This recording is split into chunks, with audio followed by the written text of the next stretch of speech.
like a new life, new journey, new fight at a new height. Still thirsty, still trying to do right, though it might hurt me. I'm on a new flight tonight, but don't worry.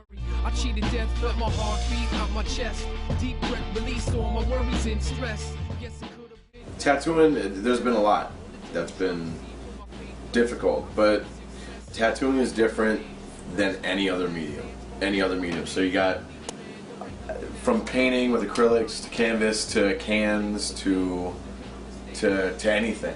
And I've done a lot of other mediums in art, and tattooing is a wholly different thing, from the technical aspect of it to the machine building to building needles to just knowing the craft to learning the history. But more than anything, I mean, the most challenging part was dropping what I knew of the art world that I knew. Because I started tattooing, I started my apprenticeship when I was 27, you know, so to start that kind of old in the game is a little a lot of times kids are starting at 20, 21, 19, fucking 16, you know, so I started a little bit later than usual, and I had challenges because I already had a business, and I already had Inkproof in my business going by then, where I had done freelance work. So I had to transfer all of that over, and I love it. I love tattooing, but it's a whole different world. It was tough. I'm lucky that I apprenticed under one of the best tattooers in the city, Shane Wallen. I apprenticed under him at Twilight, and he showed me a hell of a lot. But I am lucky and fortunate that I went under a traditional apprenticeship. But mine was about 2 years, almost 2 years. And, you know, at the age of 27, 28 at the time, to have to sit back and not earn any money at all and just be there and learn. I was willing to do that, definitely, but it took a hell of a lot to sit back and just, I wanted to jump in, and you can't, you know, you're hungry and you can't, and I'm glad that he did it the way he did it, and I'm glad that, because nowadays there's, I mean, as a lot of us know in the art world, and especially in tattooing, that there's shops everywhere, anybody can be a tattoo artist, anybody can do this shit. And that's not the case, you know. And so I'm just, I don't know about anybody else, but for me, I'm lucky and fortunate that I had a traditional apprenticeship, so. Yeah, this album is dedicated to all the teachers that told me I never amount to nothing. Tat. Do you do tats? Don't say that. And most that. tattoo artists out there know what the fuck I'm talking about. Don't say that. You can say that, but you might not get a response. I used to read Word Up magazine, Salt and Pepper and Heavy D up in the limousine, hanging pictures on my wall. Every Saturday, rap attack Mr. Yeah, hell yeah. There's a lot of them. I've noticed over the last couple of years, the hardest things for me to let go of, the hardest pieces for me to let go of, are the live paintings. And, well, live paintings and watercolors, actually. Watercolors take a hell of a lot of time, man. I love doing them. But I can spend anywhere from, you know, 5 hours to 20 hours on one that's 9 by 12 or 11 by 17 or whatever. Yeah, it's a little bit harder when it's something that you're like, I wouldn't mind having that. I don't necessarily want it on my wall, but I just want to be able to give it to this person or a family member. Yeah. So yeah, some shit's harder, for sure.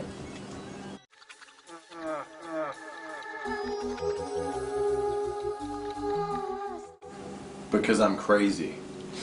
No, I am crazy, but I've had a passion for all kinds of shit, all kinds of mediums, all kinds of art, all kinds of music, all kinds of things. And I put drugs and alcohol down a long time ago.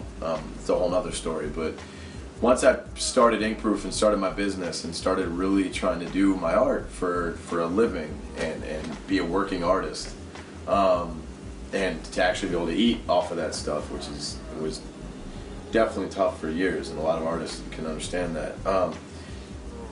I knew I loved listening to certain kinds of music, and I knew that the music I listened to fed the artwork I did, and I also knew that I loved certain styles of art. I loved architecture, I loved watercolors, I loved acrylics, I loved tattoos, I loved everything, you know, and so I figure, what the hell? I'm here, you know. At that point, I had a second chance at life, really, you know, after putting all the other crap down that was killing me. And I figure, what the hell? And while I'm here, I want to do the best I can. I want to do all the stuff I can. And, I mean, the loss of sleep is nothing new to me.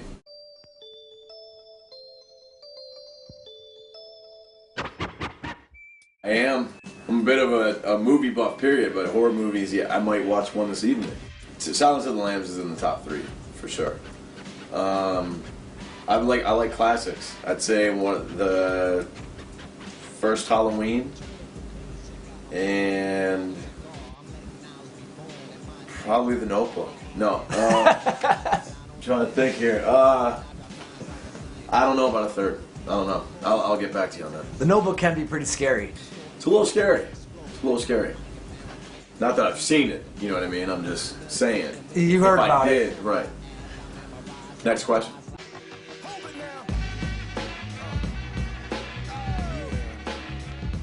I hate to use like the organic kind of fucking hippie artist description, but it really is a vibe, a feeling, you know? It's like anything that I see, anything that comes into our vision, and this is the way I think, but anything that comes into me visually that I've been through, that I've felt, whether it's pain, whether it's happiness, whether it's a certain situation that I've come across, that's definitely changed my attitude or my look at a certain thing. I mean, it's all of that shit feeds into the art. It can't not. There's no way for it to not feed into or flow out of me. Shut 'em down.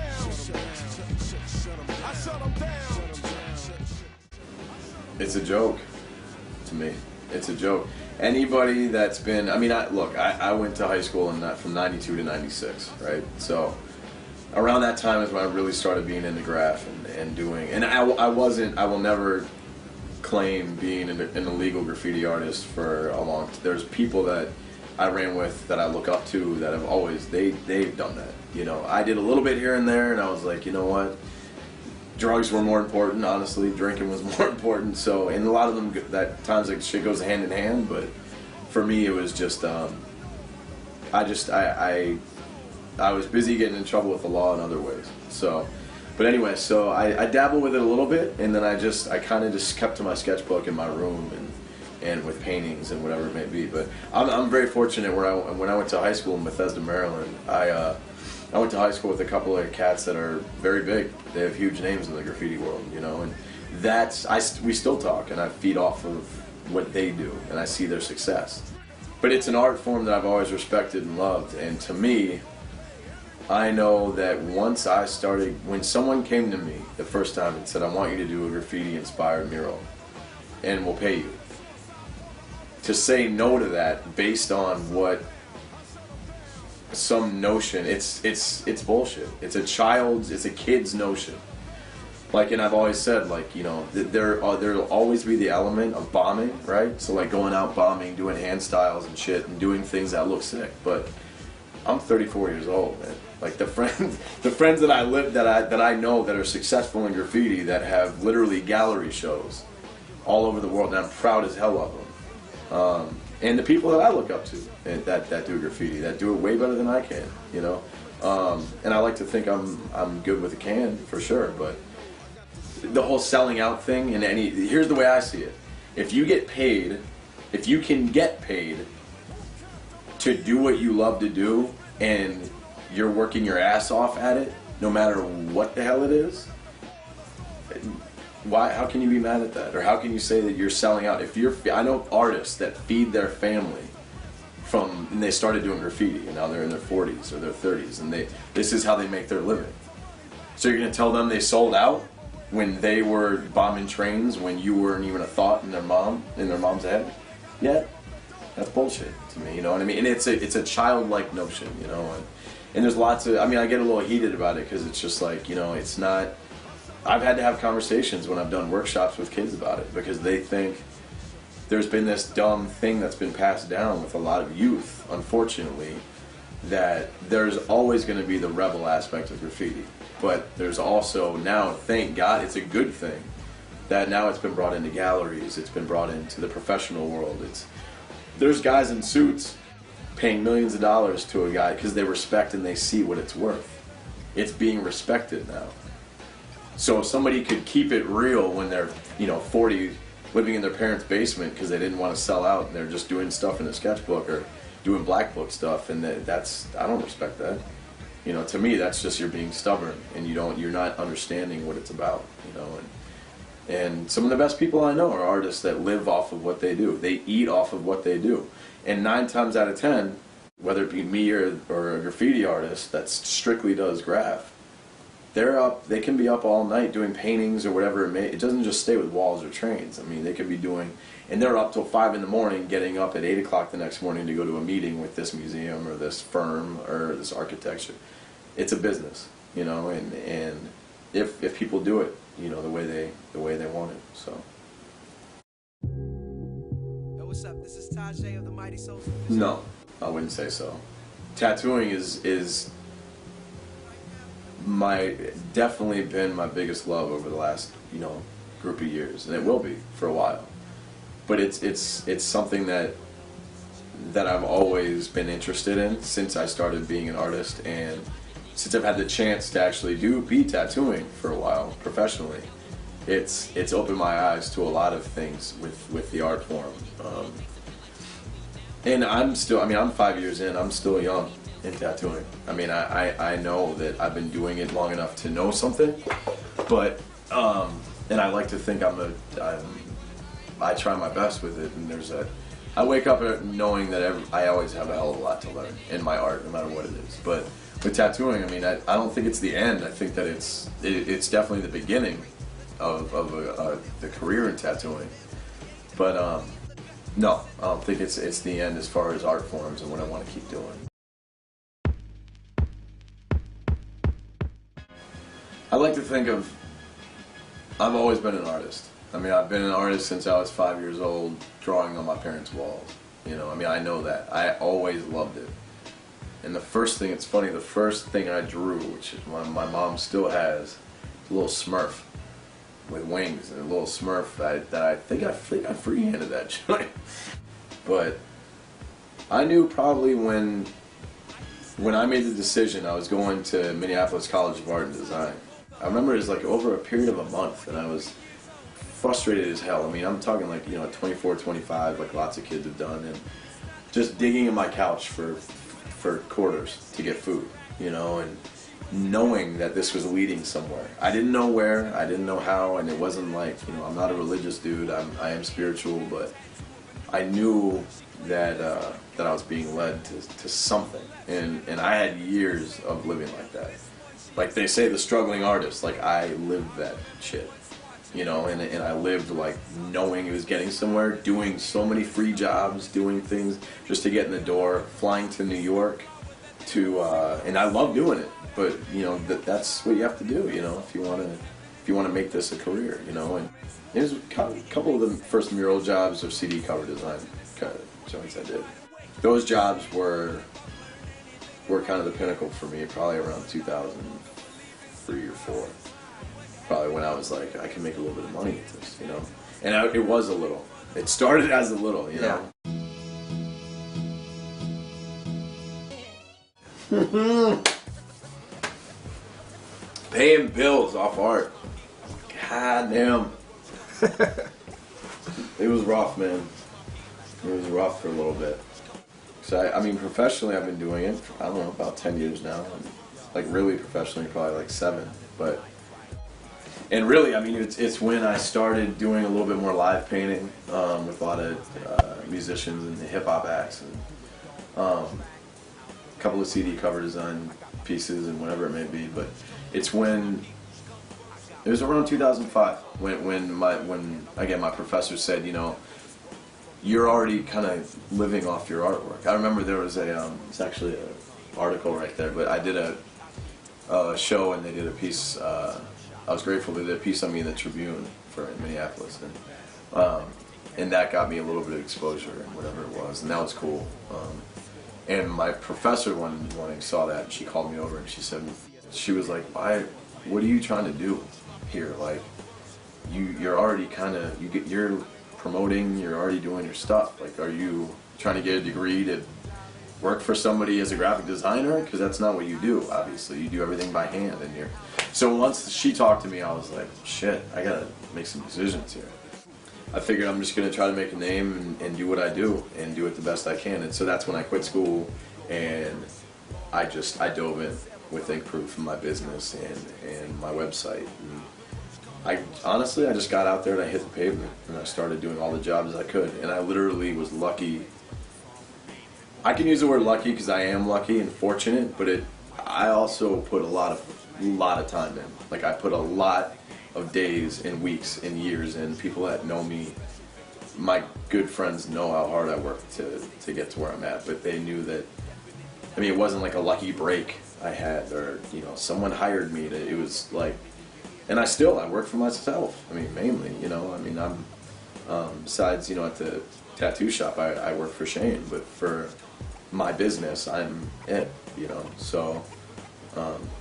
so yeah, so basically I started realizing, okay, it was a good feeling, and I knew it was around that time when I could pay my rent within, I remember I sold a couple, like 2 paintings, and I remember how good I felt, and I told my parents that I could pay my rent, and I was like, I can do this, you know, kind of on my own. And I remember around the time when I finally told them, like, you know, I think I'm good now, and that meant a hell of a lot, you know, to me, because he, as my dad, always believed in me, but he didn't get the art thing, really. I mean, he tried, you know, and I think, you know, towards the end of his life, passed a couple of years ago, but he understood, and he knew that I was going to be okay with it, being an artist.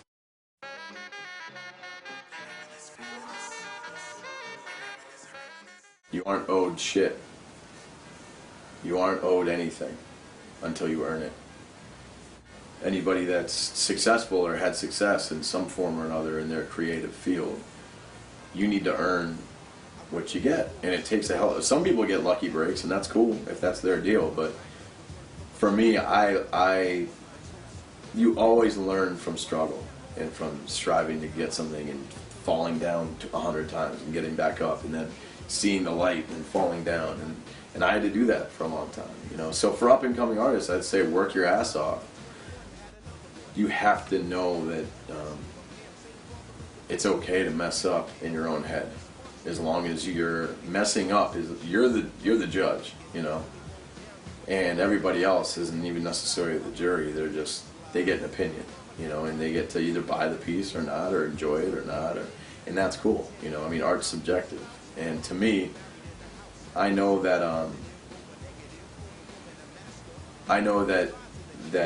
when I was coming up, and again, I like to consider myself still kind of new. Like, I don't want to be done. I don't want to be like, oh, I'm finished. And I mean, I want to have an established career, and I do, thank God. But a lot of there's lots of kids nowadays that think that, and it's not just in art, but I see it in music, I see it in other fields, and you're not owed anything by anyone unless you work for it, you know. And you hear it all the time, but it's really true. I mean, if I didn't have the struggles I've had, I wouldn't be here saying this and talking to you, you know. So it all feeds itself.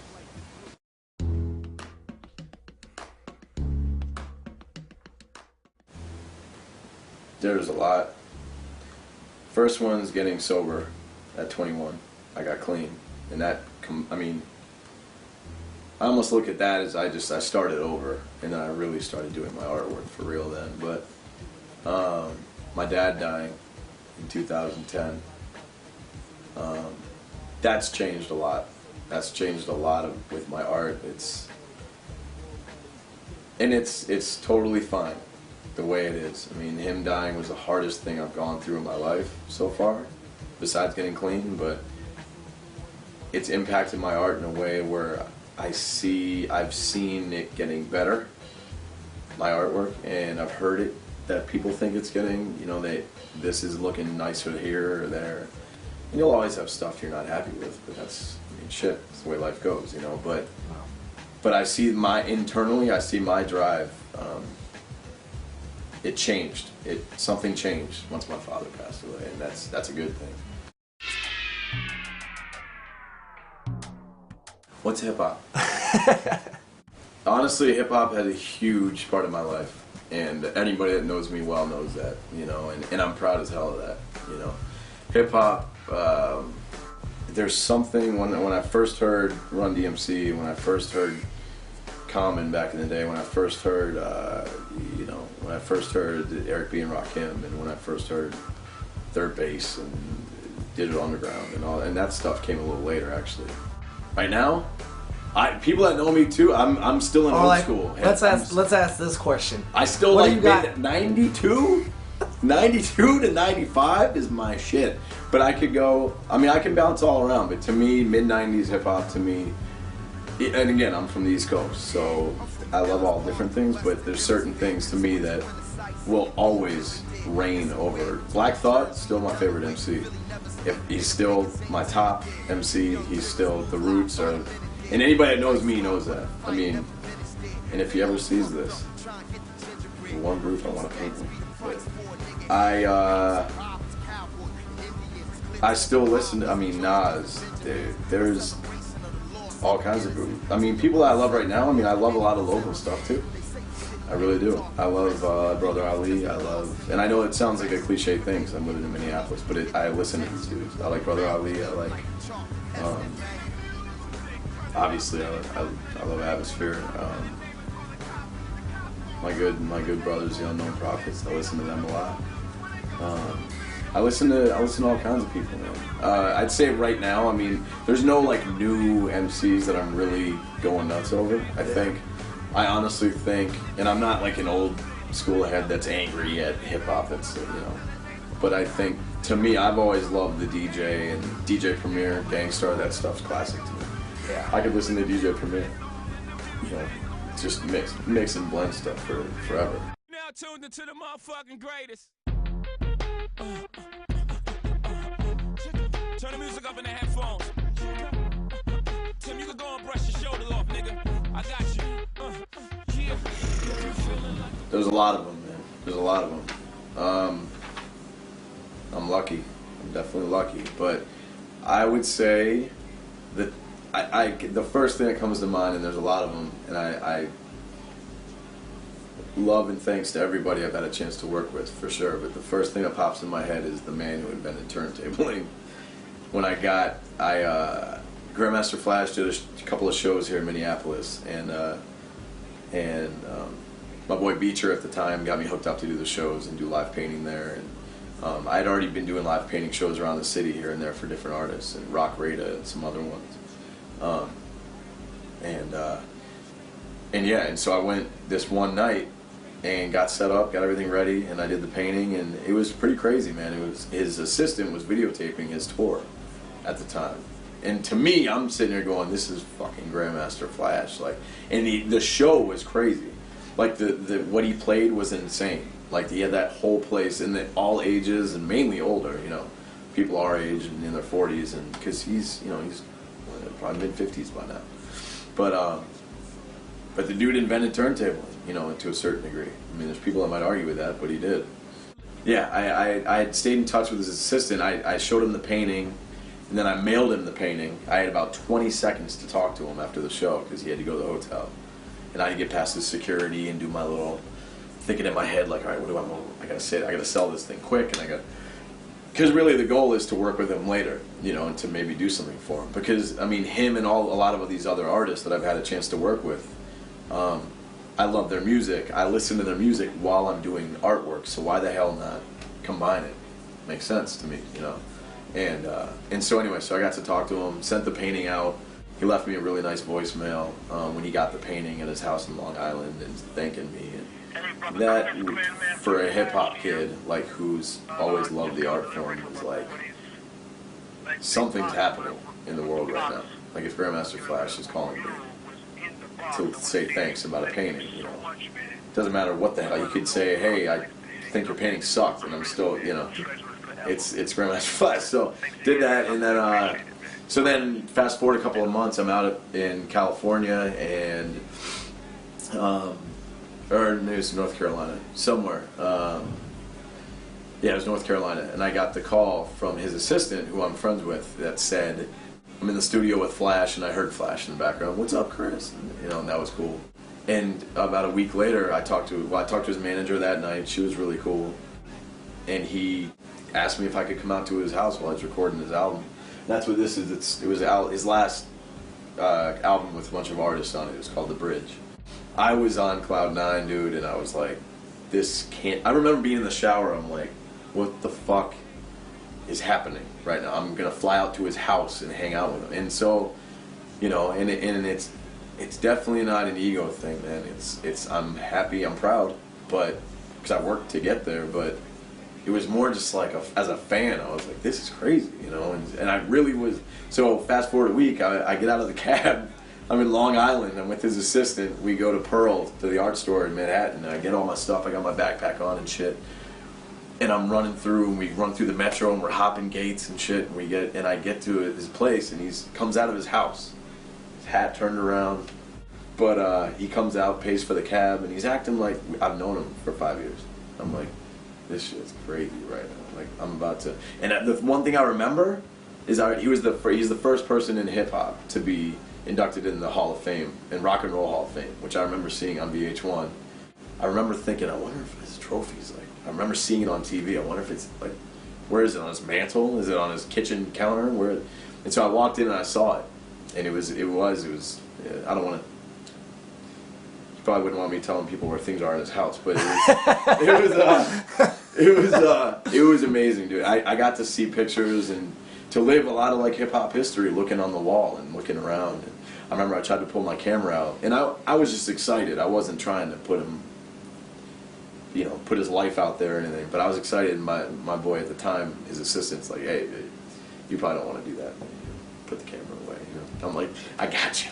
I got you. So we did that, and it was cool because he was in his basement, and the floor was thumping. The floor was thumping in the living room, and I go downstairs, and he's recording a song with Q-Tip on the album. I don't know, man. Healthy-looking dude, and he was just... It was a dream. I'm sitting back there, and he's looking at what I'm... Because what we discussed was I'd be working on the possible album cover, which I didn't get the album cover, obviously.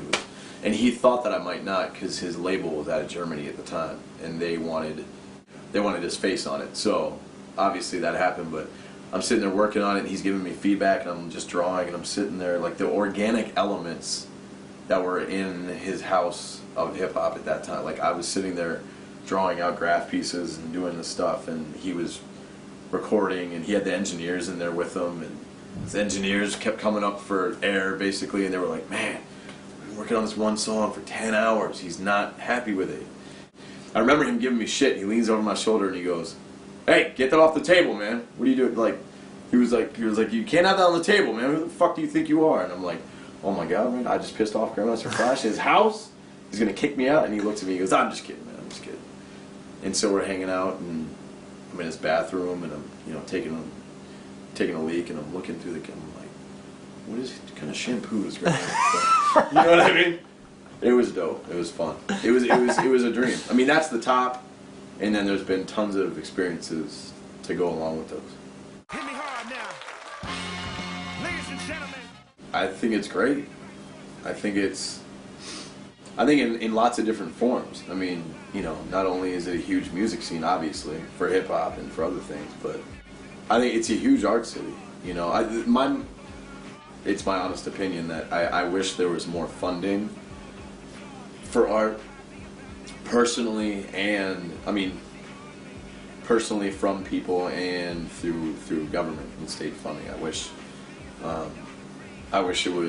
it's respected, but it's not necessarily respected out of people's pocketbooks, you know. And that's not for me looking to get rich or get money or this and that. It's just from what I've seen over the years, and I think there's people that agree with me on this. There's so much damn talent here that it's saturated with talent. You know, which is good, and it can have its negative points too, because I know lots of talented artists that if they were in another city, whether it be smaller or bigger, they'd be killing it with what they're doing and doing amazing stuff, and probably doing fairly well financially too, but there's not a lot of money that's put into the art. There's not a lot of money that people will spend for art or a painting or this and that. People love it, but you hear like 7 times out of 10 if you're at a gallery show, like, I definitely don't have money for anything like that. And it's stuff that if you go to other cities, is pretty reasonably priced for the work that they put into it, or whatever the artist did, you know.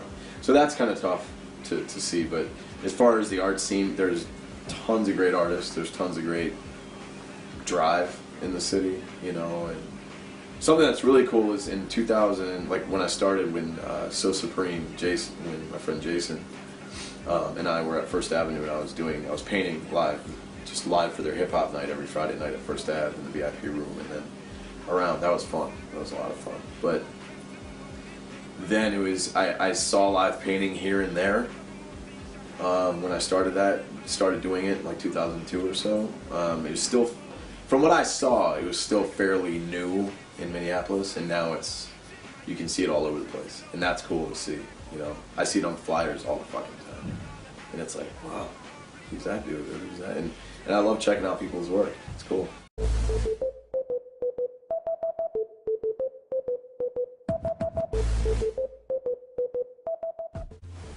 You know, it's funny because my father was in politics for a long time, and my mom was involved to a certain degree too. I have over the last year or two, I've tried to mentally stay away.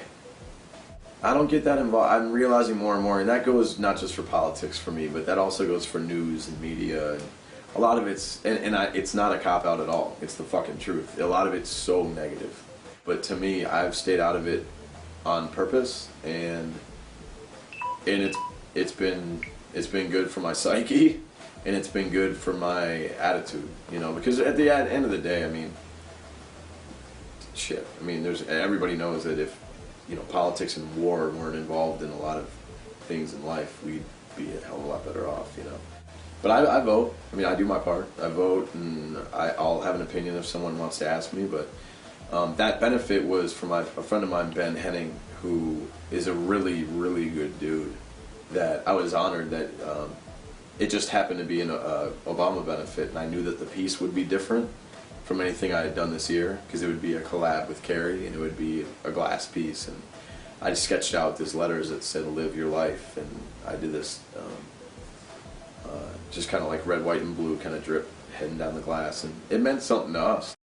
If the meek shall inherit the earth, then not the weak. Let me inherit the streets. It's not just one thing, man, but I'd say, honestly, I mean, it sounds kind of crazy, but the dreams I had when I was a kid, like when I was a kid, I knew I wanted to do something with this art thing, and I knew I didn't know what I was gonna do. I wasn't shooting, and I'm still not. You know, I'm not shooting to be famous. I'm not shooting for this and that. But anybody that does art for a living would be. You read about it and whatever. I'm gonna say I'm calling bullshit on anybody that says that they don't want anyone to see their work, or they don't care, or else they wouldn't do it. You know, it's like I don't want to do 100 paintings and then sit in my apartment so they collect dust. I want people to see them, to like them. You know. I mean, the reason why I've always considered myself, I think it's just, it's honestly practice, and it's a muscle that you form over years of having to feed yourself. Really. I mean, I knew in the same time I quit going to MCAT and I started doing my own artwork for a living and making money off of it, and eating and paying my rent and paying bills. There was times in the lights, only a couple times, the lights went off, or you know, a handful of times the cable went off, and it was almost like this weird shit. It was almost like this thing where I'm like, all right, okay, we'll see. You know what I mean? Like, I got it. It was my fault, and I knew that. But it was fine because I knew that I had to keep pushing and keep pushing. So and I have to say during this thing, I mean, whether it be you or anybody else, I've had amazing fucking people in my corner that have supported my career, my family, artists in the city. My boss is over the years, you know, whoever it may be that's supported me, you know, and that also keeps me going because they see what I'm trying to do. But to me, I think it's just it's accomplishing things and knowing that you can try something else, getting to the next level, doing the next thing. If I get an editorial piece here, then that's cool. Why don't I try to write this magazine or do this? And then if I did this mural here, why don't I, that's cool, and then they contacted me with this dude, why don't I come out of the box and do something totally different? If I'm doing this tattoo and I'm doing it in a certain way that only I know how to do, which is what 5 years of experience has taught me. Why don't I ask the person that's had 12 years, 18 years, and see what they would do with it, and take notes the best I can, but know that I'm not going to be killing shit and making it amazing until everything's practice,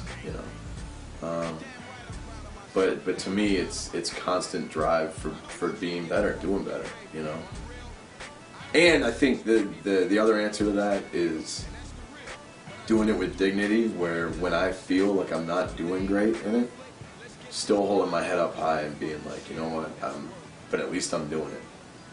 At least I'm one of these dudes that's trying it, and I don't give up.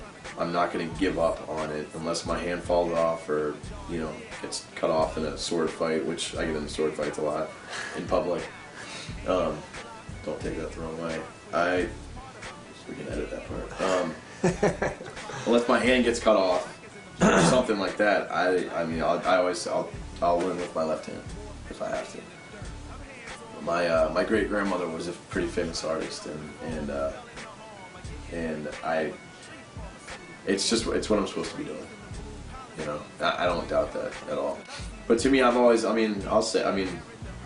afraid to say I work my ass off, and I promote a lot of times. I'm promoting horror, and people that know me know that, and that's okay. That's how I eat. That's how I don't see a lot of people out there doing it for me, so it's like I gotta do that. No. Typical artist answer. No. Although I'm learning to be the older I get. There's more times than not when I'm 98.9% satisfied. And that was after I hit 30, I think. You start sitting back and going, that'll do for now. It's a wrap.